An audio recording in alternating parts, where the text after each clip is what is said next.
Good day, ladies and gentlemen. It's really a pleasure to see so many of you here. My name is Diana Janse, and I will moderate this short lunch seminar. I used to be the Swedish ambassador to Georgia and Armenia for many years, 4 years, but now foreign policy advisor to the Moderates party leader Anna Kinberg Batra. It's really a pleasure to introduce to you today two distinguished guests from our sister party in Georgia, United National Movement. It's Zurab Tchiaberashvili, who also used to be an ambassador in the OSCE in Strasbourg the Council of Europe is in Strasbourg.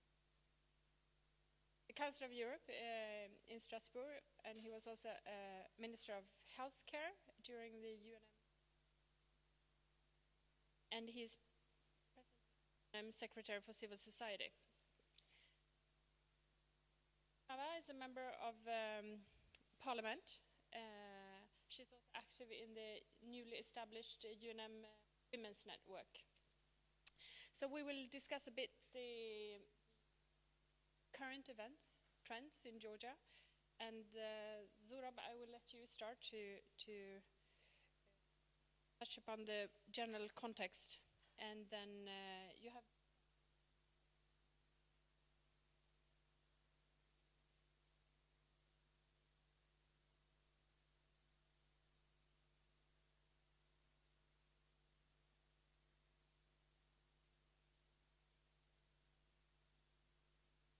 some papers and be prepared. It's really a privilege to be with friends at this gathering. I'd like to thank Moderates Party and Hjalmarson Foundation, not only for today's meeting and this opportunity, but also what you do for democracy in Georgia and how you help our party. I mean, in this quite difficult period for us in Georgia, your support is tremendous, and we are very thankful. Now, knowing how strict Diana is and how short time I have, so I'll go briefly through my points, and we will have then Q&A, and of course we will extend into details. The first what I would mention is that despite the fact that we, UNM, we lost elections in 2012, we still regard that elections as very positive in the recent history of Georgia, because this was the first peaceful transfer of power within the constitutional framework. Though Rose Revolution of 2003 was peaceful, still it was out of the framework of constitution, and the 12 elections that's why the marking date for Georgian history. If you would ask why we lost elections, I mean, I will return the same question to you, why you lost elections in 2014 after successful 8 years in the government. So economy was thriving in our times, but the Georgian democracy matured through the reforms we've done. So the very fact that we conceded and we lost elections is again the proof that our reforms, democratic reforms, were successful. Of course, there were mistakes we made, but the third element I would name is that there was huge promise from oligarch who is of the Georgian origin, but I would name him as a Russian oligarch, Bidzina Ivanishvili, who served as a prime minister after winning elections as prime minister, and then he formally retired, but informally still rules the country. Tina will extend on that. So there were three main promises from him. That he will improve economic conditions for everybody in the country. So there was, for example, he promised that he will halve price for electricity. He will halve price for gas for citizens, for ordinary consumers. So this shows you that his promises were not reasonable, not doable. But unfortunately, the majority followed. Second promise he made, that he will normalize situation with Russia, and I'll explain what that means. And of course, third element is that he will improve on rule of law, human rights, and democracy.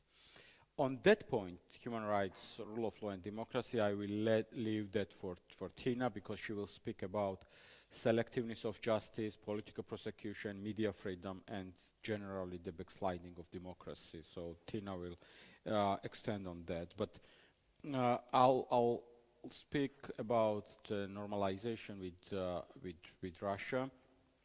Unfortunately, if we take again economy, and now under this leftist government economy is stagnating, they promoted Russian market for Georgian exports rather than European market. So their message was that let's turn to Russian market. There is the future for Georgian export and economy. And this was a big mistake because the Russian market is volatile, risky, unpredictable, etc., etc.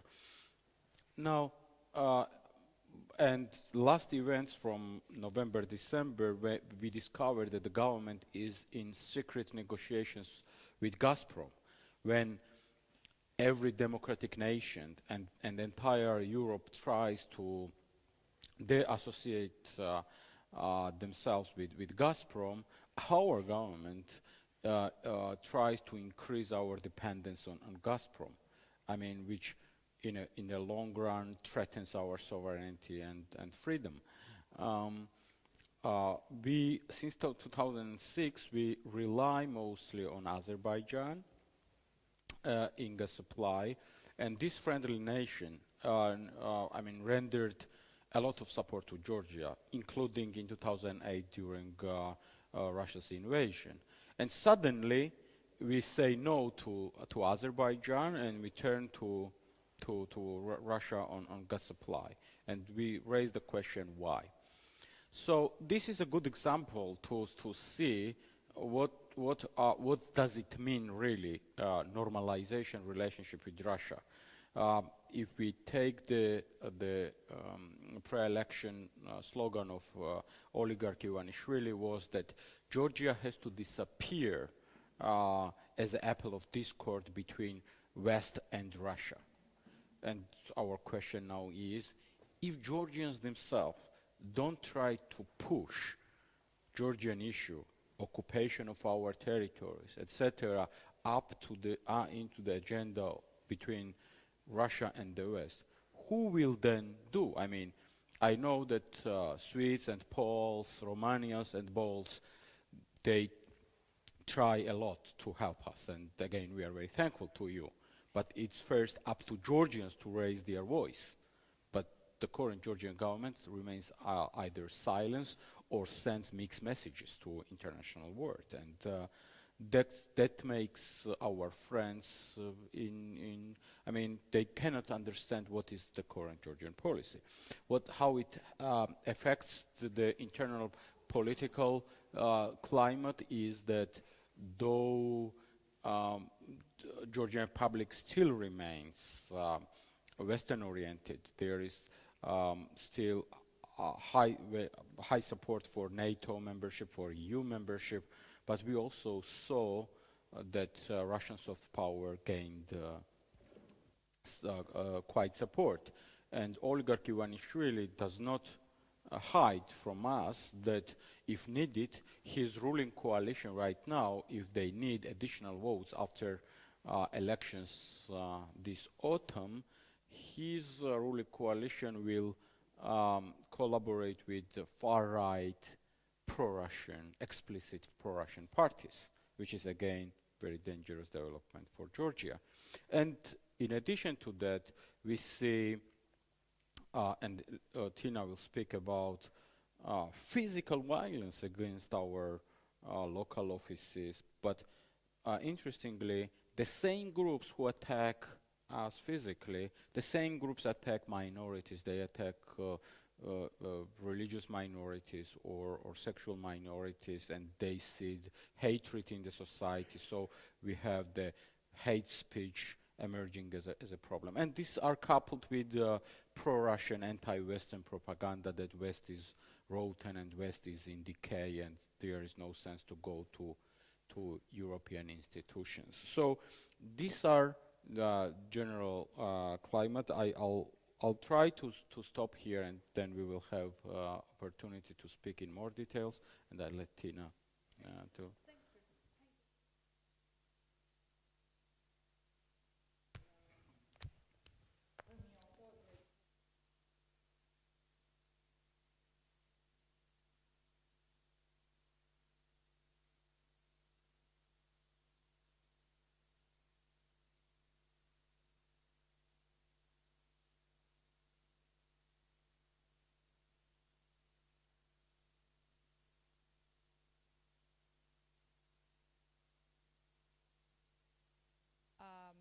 But I mean, we still think that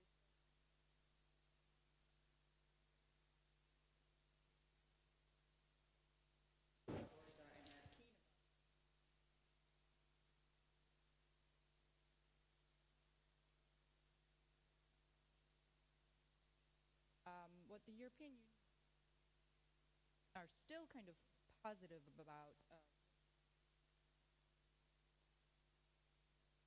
to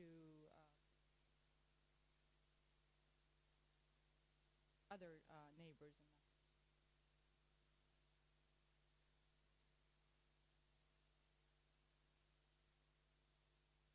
Talk about an opposition, and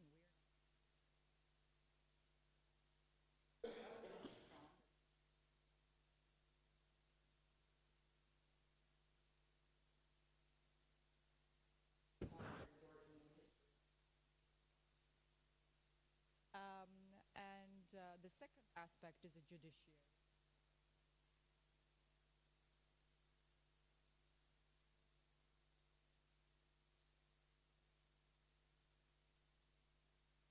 The problem is that actually all those three pillars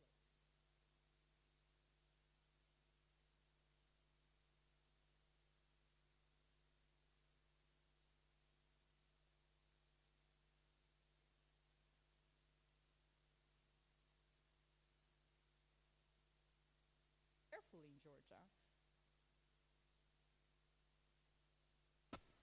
First, I mentioned political.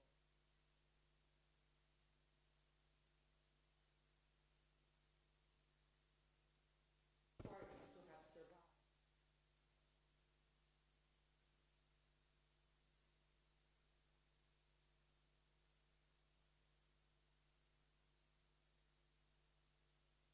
Regret of the Russian oligarch. Because from the very get-go, we were saying UNM has got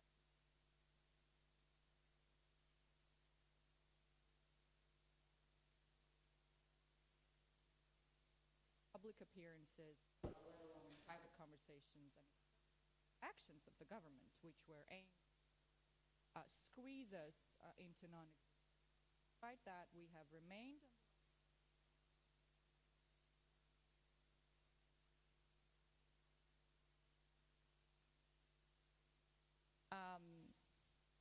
and this is despite the fact that many of our activists have been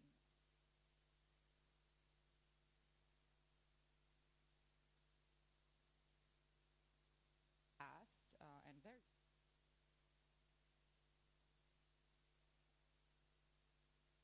knit with a white thread, and usually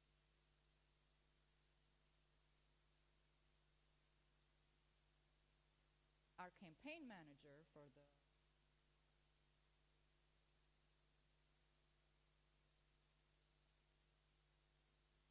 recognized as political.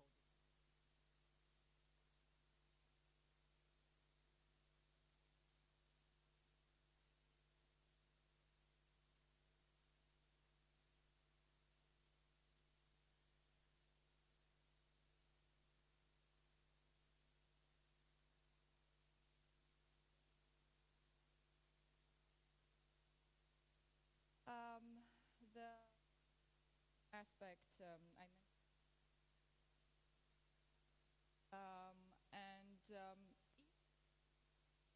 and judiciary, I honestly believe, is one of the hardest.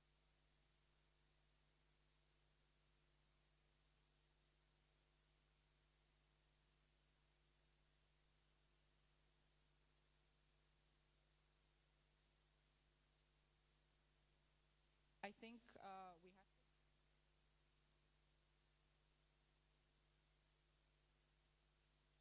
our perceptional link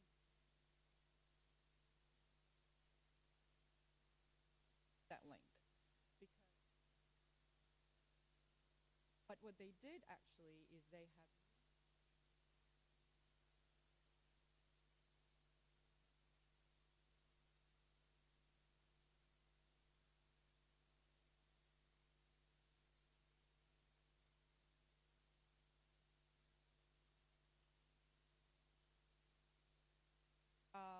and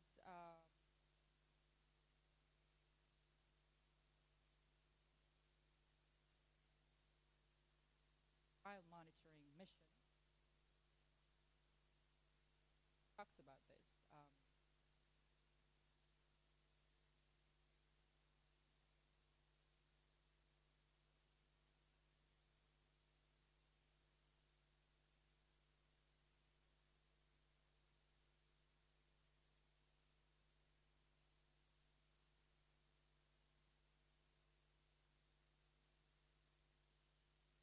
Happened, it's become massive attacks, pressure on the judges, despite the fact that the judges come out and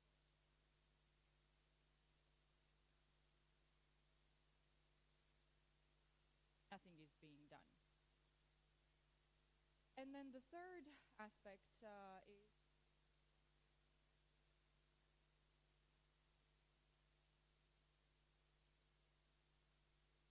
popular channel in Georgia.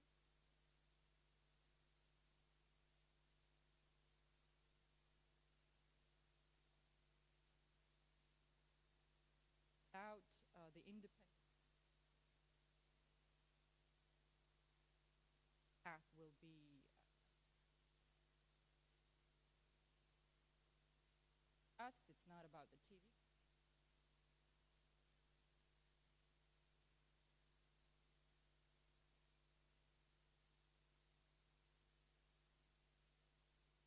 The oligarch knows that.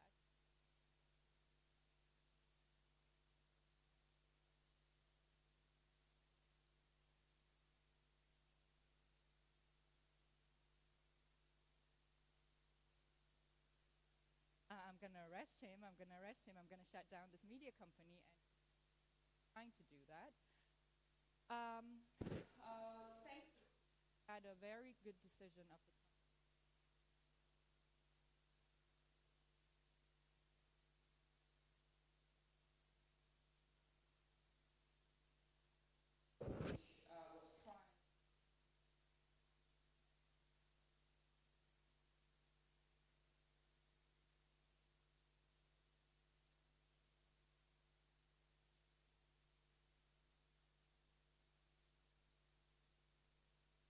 was trying and it remains to be.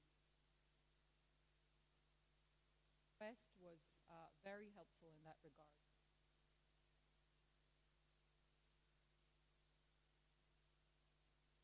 Heads of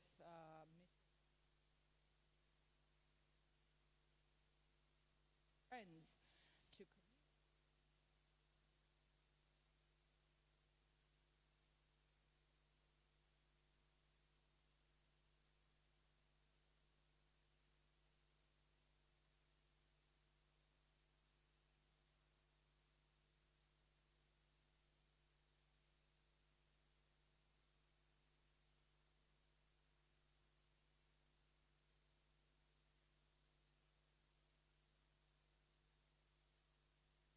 Thank you, Tinatin, and thank you also, Zurab. I think this is a perfect base to kick off a discussion. And while you think about your questions, I will raise one myself.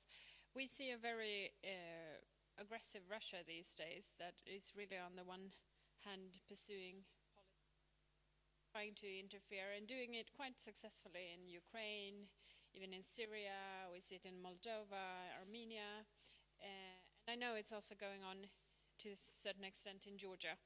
And as you mentioned, the Russians or the Kremlin has a harder case in Georgia because of the first they occupy your country, and that's usually not very popular among citizens. And then,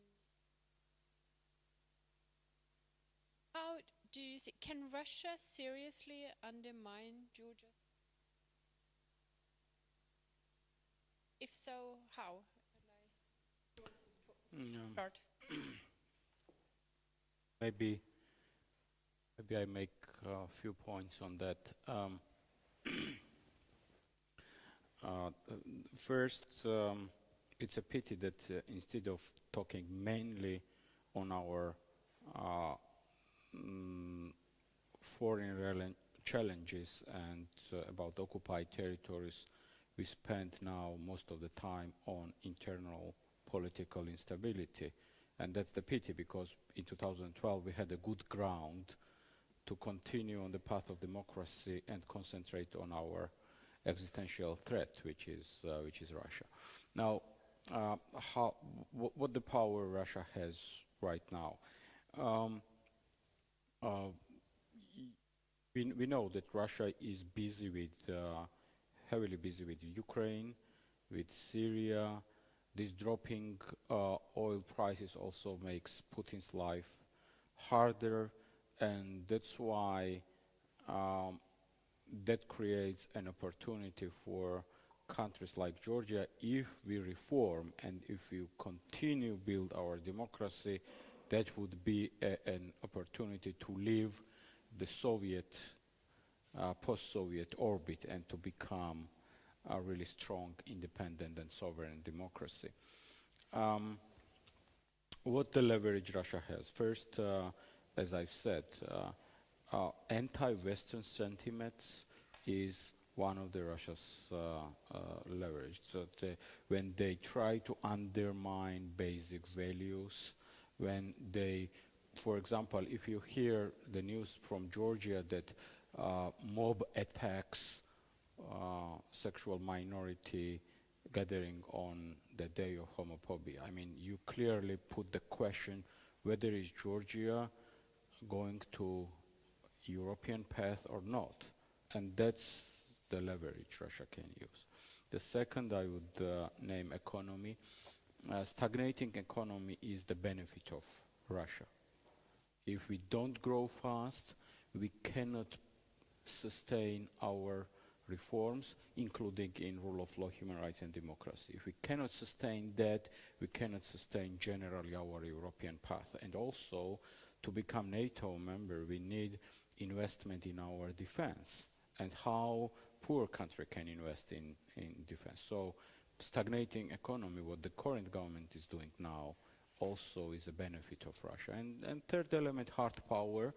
A couple of days ago, Lavrov stated that Panky Sea, which is populated by the people of the Chechen origin, historically they speak Georgian, they are socialized in the Georgian society, there are Chechen refugees there. Lavrov mentioned that there might be a terrorist training there. And that reminded me 2001, when Russia tried to use that as a pretext to invade Georgia from there. That time it was Shevardnadze, not even Saakashvili. So it's all repetitive. The mechanisms and tools are the same. I mean, it's not if we think that it's because of Putin. I mean, the same mechanisms were used in Eltsin's time. So it's not about the personality about Putin, but general Russian imperial ambition. So, in our opinion, weak Georgia is the main, will be the good, fertile land for Russia to exploit all these mechanisms.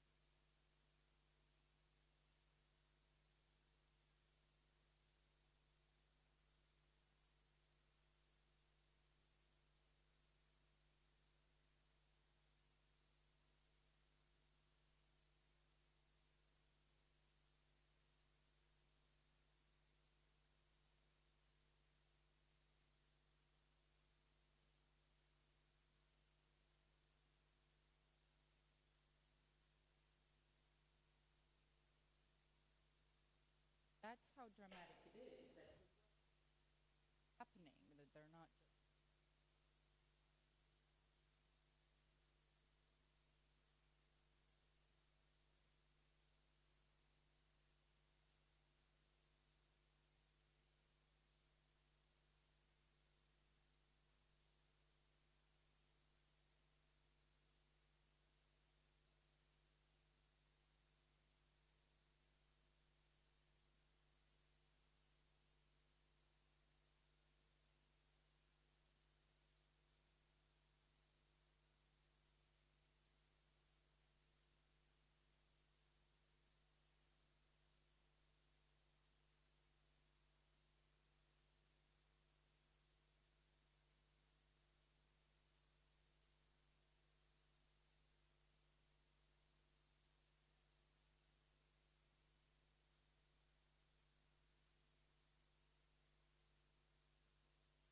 I open the floor for questions. I will try to, yeah, wait.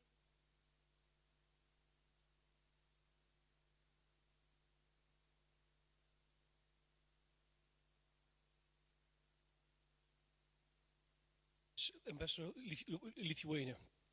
I have two questions. One is more probably general, one is more delicate.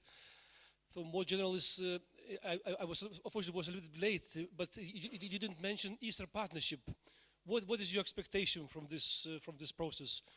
Which we know there are ups and downs, but still, I mean, this is the key tool for EU to engage with Eastern Partnership countries, including the Georgia. So what is your expectation, wishes, or advice? The second question is a little bit more delicate, and hopefully we're in the Chatham House rule. And Lithuania, we are the friends of Georgia, you know. Of course, sometimes when you read Lithuanian media, you find some astonishing articles based on some developments in Georgia. For example,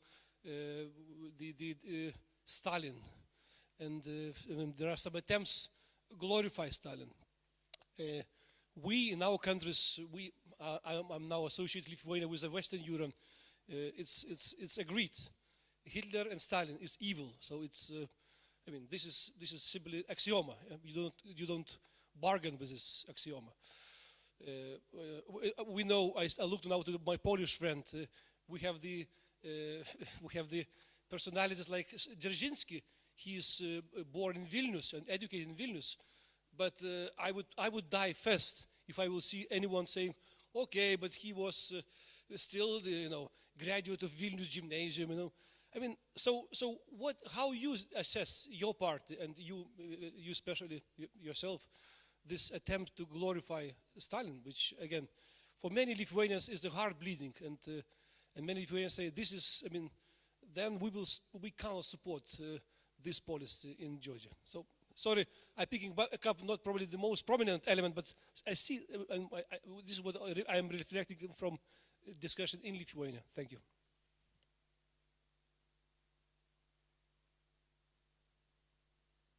Also, just as startling to us.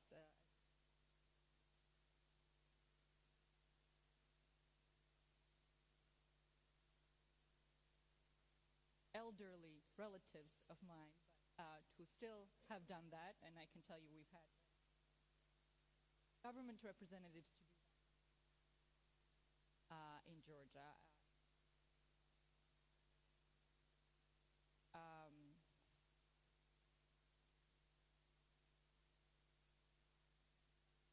Diverse parties. There are some people that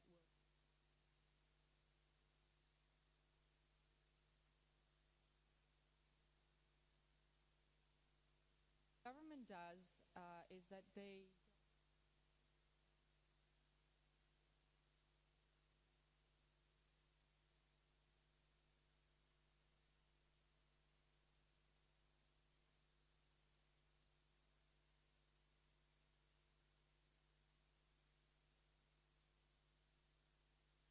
tacit approach.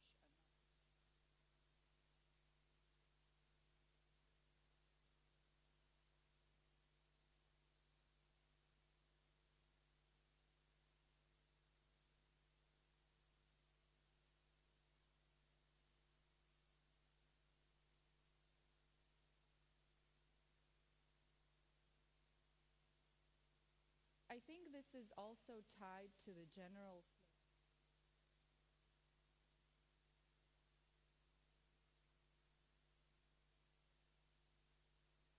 our policies were very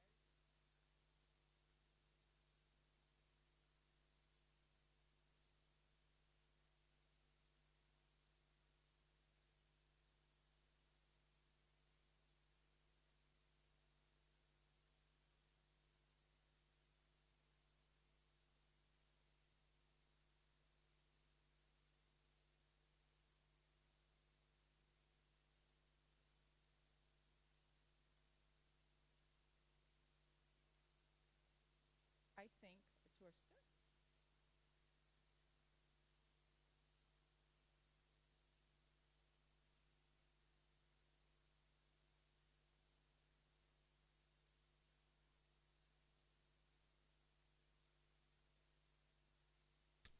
certain Maybe Eastern Partnership, before that on Stalin issue, this is a direct result of the rhetoric of the current government. When you declare that we have to normalize relationship with Russia, and when you blame President Saakashvili provoking Putin for invasion, that's the one of the direct results, that then you have the sentiments to Soviet Union and Stalin and etc. We've been the government who taken Stalin's statue from everywhere, including his native Gori, where we had 3 meters statue. It was, of course, some people in Gori were dissatisfied under, when we took the statue, but we said that if we want to be a democracy, there is no place of Stalin in the society.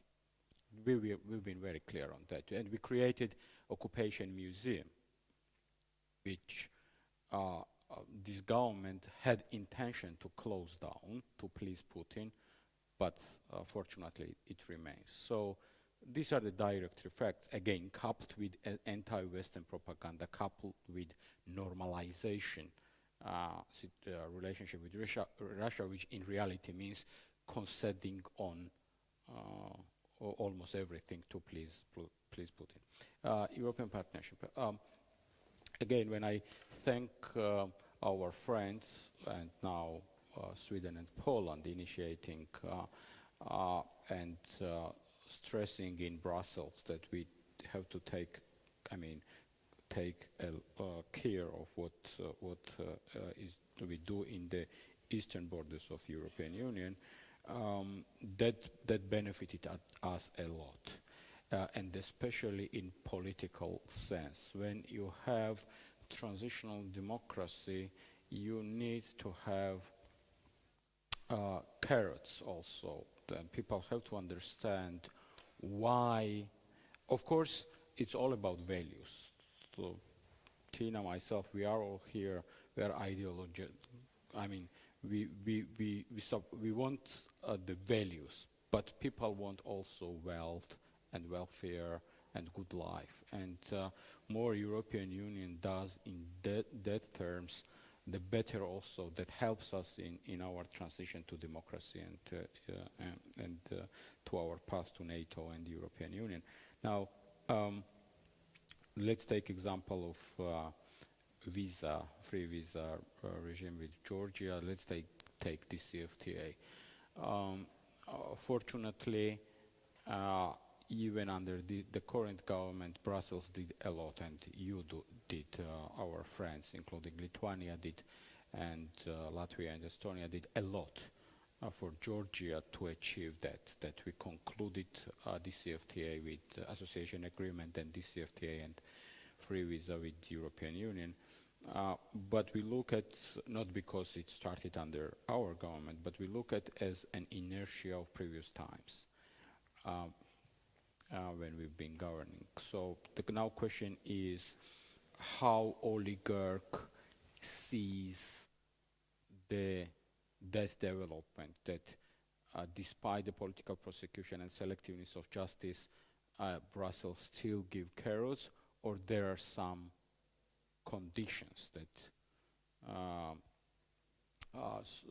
for that. So we will see in coming months, because Now what we are talking about is the basic rules for free and fair elections, and though we UNM as a party advocate for free visa and DCFTA and all those things, we at the same time ask our friends to mention every time and vocally and publicly that there are conditions for that. So, and again, we are thankful for these incentives. Hello, my name is Martin Engeby with the Swedish International Liberal Center. I had the pleasure of being in Georgia last week. It's a beautiful country. Thank you for your presentations. I have two questions. One, you mentioned the recent polling, and I heard the results of them. 60% are undecided as far as I understood, which means that they don't like the government, but they don't really like you either. According to the polls, you have 13% if I remember correctly, and you hope to win the elections. Is it realistic for you to win the elections, or who would you try to govern with? Is there any chances of creating a different kind of coalition than the current one? That's the first question. The second question is, you mentioned that when you analyzed why you lost the last election, the incumbent government forces ran on the agenda of lower gas prices, normalized relations with Russia, and human rights. Now, if they got some traction on the issue of human rights, what was the essence of their criticism, and are you yourself self-critical, or you're on your human rights record during that period? I would just be interested to hear that. Thank you.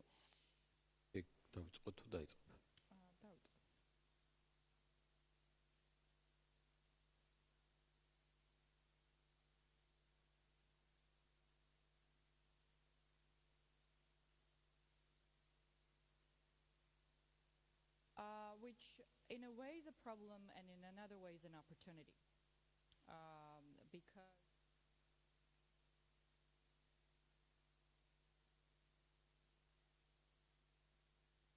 that is what happened in the last elections.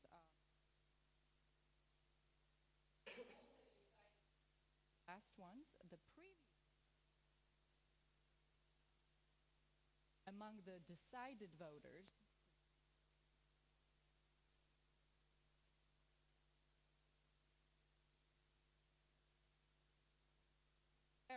but still for an opposition, it's a great. Rather close.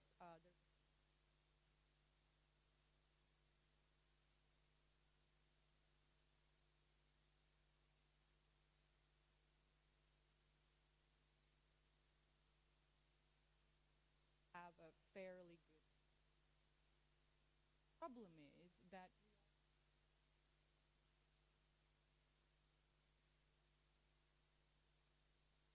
at home, because our flight is a little convoluted.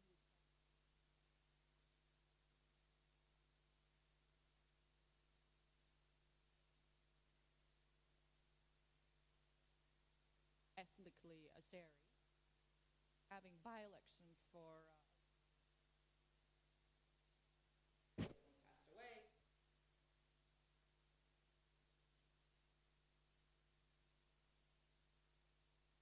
That we operated. Ed was going to be, brother was arrested.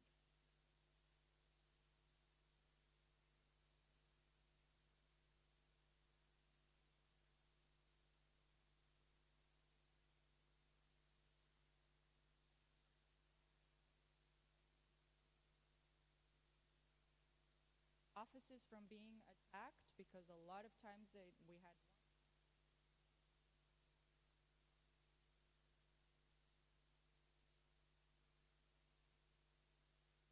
dozens and dozens of pictures of our offices painted with the same message.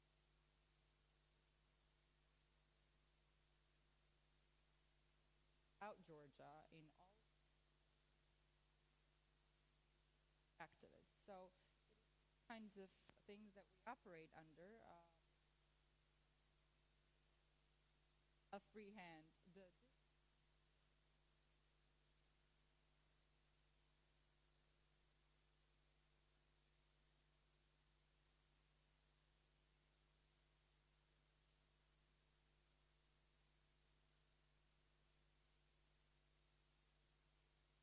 right that at this point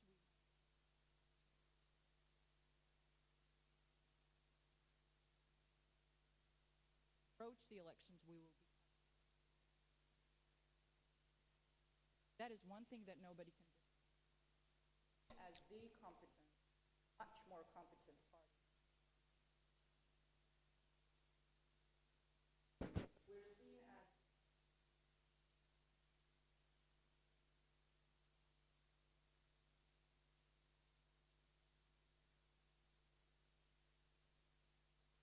government doesn't let us talk about jobs.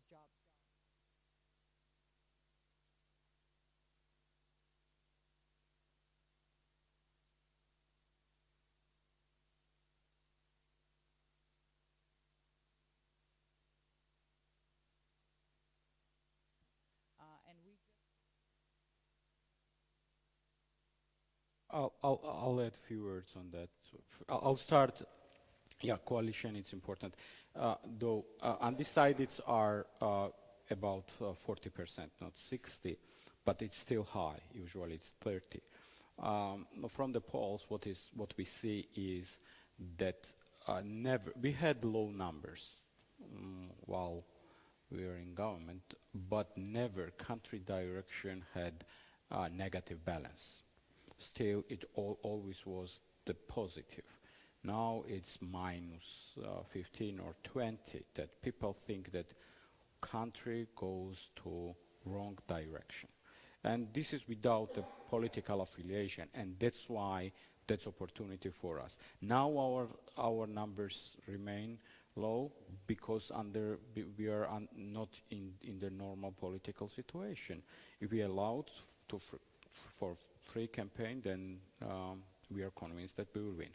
About coalition. My personal conviction is that time for one-party rule is over in Georgia. We think that even if we end up number one in elections, we will need small parties as partners to form the government. So, and if we go to that difficult but tiny way, that's the better future for Georgia. If we survive this oligarchs' rule, that's the way. So we internally in the party are prepared for coalitions if other small parties first do well in elections, and second we negotiate with them how to form the government. About human rights, yes, we had, when I mentioned mistakes, I meant that. We had deficiencies, especially when you inherit highly corrupted country and you do anti-corruption measures, sometimes, as some of the reports of that time, international reports say, extrajudicial efforts you take, of course you are criticized. Now we have the result that we have low level of corruption, though risks are higher under this leftist government. But anyway, results are there, they are good, but we use certain measures people didn't like, neither internally nor internationally. We've been criticized. They were right in criticizing us. We acknowledge that. We acknowledge that publicly. And one of the factors which helped oligarch to win elections was prison scandal, when the tapes from the prison, how inmates were abused, were released just 2 weeks before elections in 2012. And that affected public opinion tremendously. I mean, we've been still winning elections, but that was the game changer that time. We acknowledge that we made certain mistakes, and we publicly say that.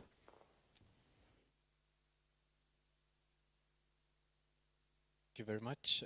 My name is Peter Kaman. I come from SIDA, the Swedish International Development Cooperation Agency. I have two questions. One is election related and one is gender related. My first question is partly follow-up to the previous question, and that is with the upcoming elections and considering the defeat in 2012, and the lessons learned from there, what is different within UNM today compared to 2012?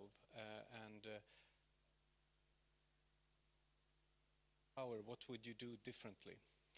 And my second question on gender is Sweden has cooperated closely with Georgia when it comes to gender equality for a number of years. And women's political participation has been one of the focus areas there. What do you see as the most important things that need to be done to increase women's political participation?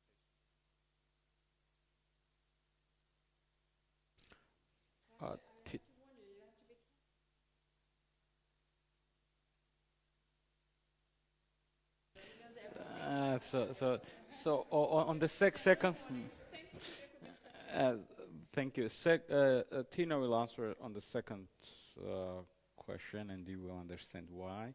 On the first one, again, despite the fact what we experienced for these 3 years as a party and as citizens of this country, of Georgia, why we look at 2012 positively is also because that we've been pushed as a party to reinvent ourselves and to think about how to change internally.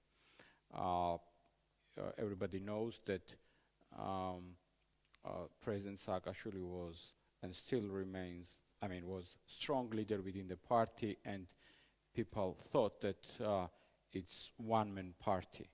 Now, being in Ukraine, now Saakashvili is in Ukraine, and party still operates in Georgia.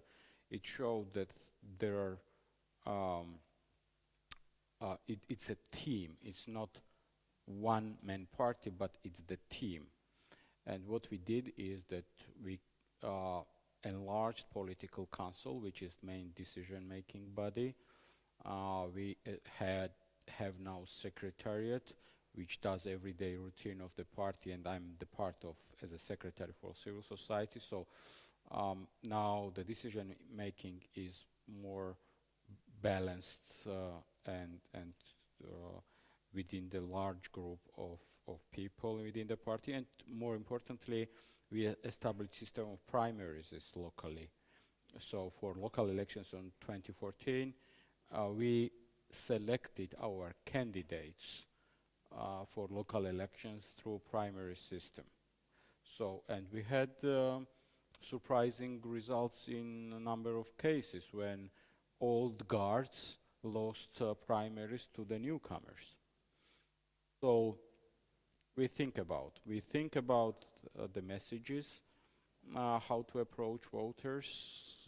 We need to reinvent that. What we will not do is again, I would name that judiciary was our weak point, and it's in our platform, for example, that in the Supreme Court we may think to bring foreign judges to the Supreme Court, which sounds very strange, I'm sure, for the audience, because it's part of the sovereignty and how to elaborate details on that, but we are thinking on that. Second, I would say that we need to simplify tax code and how we administer taxation in general, to give to the business the new incentives to grow.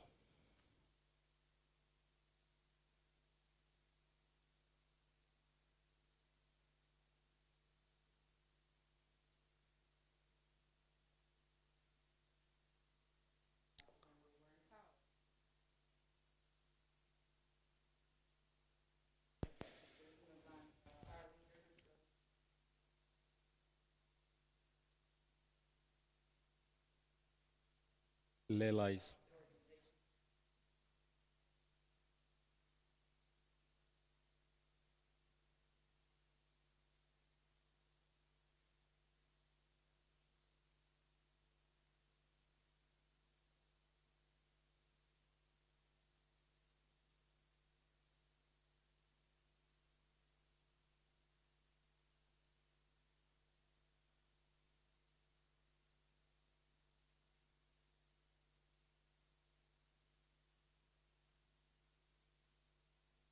That's where it starts.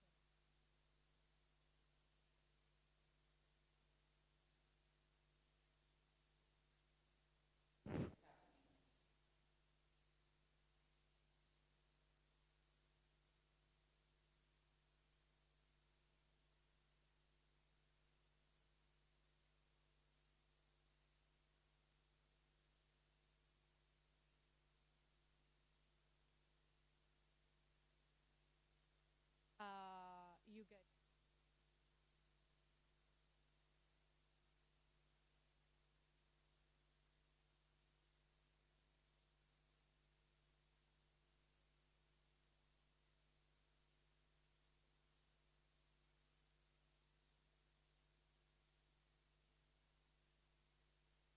that's a start. It's not as good.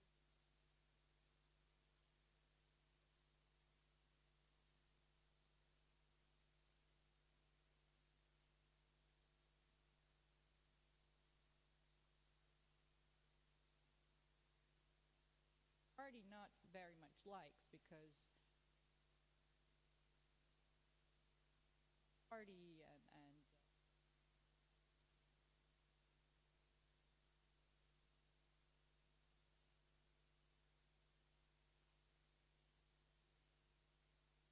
practical standpoint, I personally don't agree.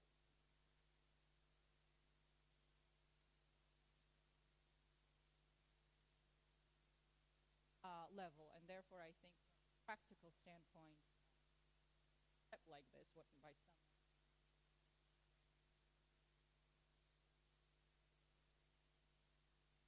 I hope to, and I separate from the party. No matter what happens there, whether it's compulsory, have a lot of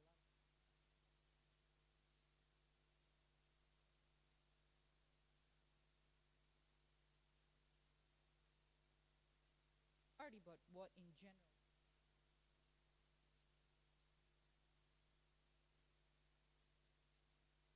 I cannot be more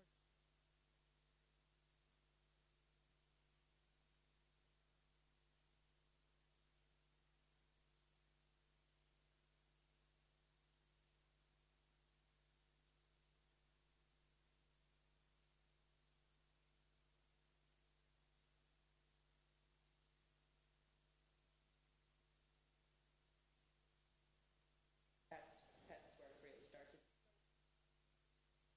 It's where we're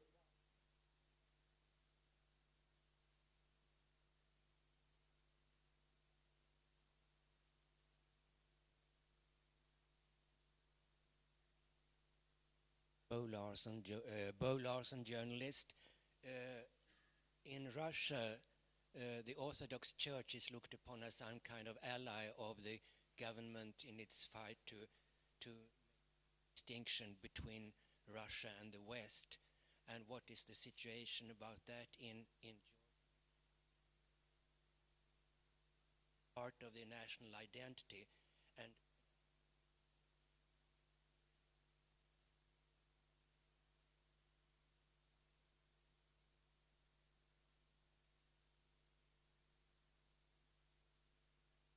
liberal wave.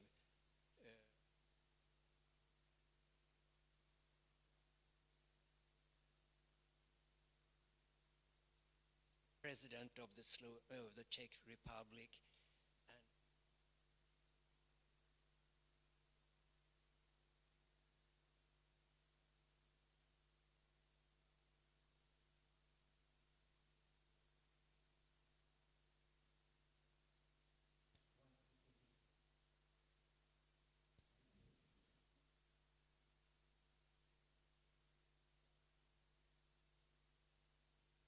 დავიწყო. So quick. Yes, very quick. Because as you noted,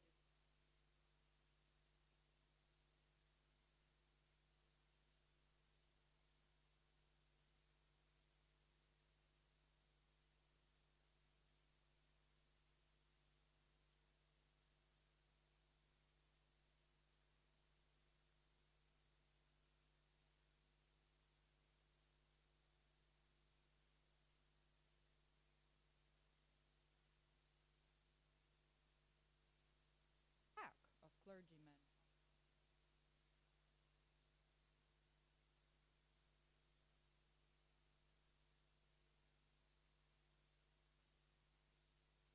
Who were speaking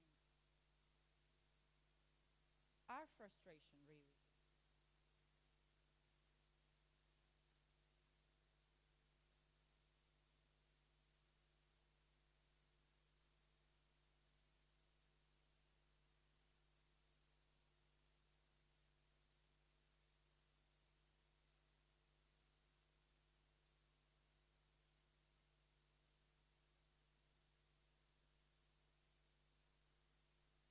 Maybe I'll say a few words on that. As the sister party of the alliance in Sweden, we are also pro-market and secular. We are for secularism, so we clearly and openly say in our society that there must be separation between state and church, and we stand for that. When it comes to the issues like Tina described, when there are attacks on minorities, for example, LGBT rally in Tbilisi, our message is the following, that it's up to the state, it's up to the government to defend constitutional basic rights of everybody, which is the right of expression, right of assembly, and etc. So with this weak government, actually, when the government is weak, then these mob groups and hate groups, they take ground, they become more aggressive, the weak government cannot punish them, and then you have this wave of illiberalism in the society. So strong state in terms of defending basic constitutional rights is solution. The moment we came into power after Rose Revolution in 2004, that time in the beginning of 2000s, we had a wave of attacks on Jehovah's Witnesses from the dominant church and their supporters.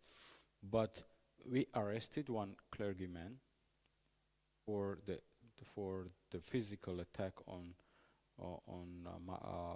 religious minorities, and by that we stopped this wave of violence, and we improved on religious freedom dramatically in the US State Department reports and in other reports. So it's up to the government to defend constitutional basic rights.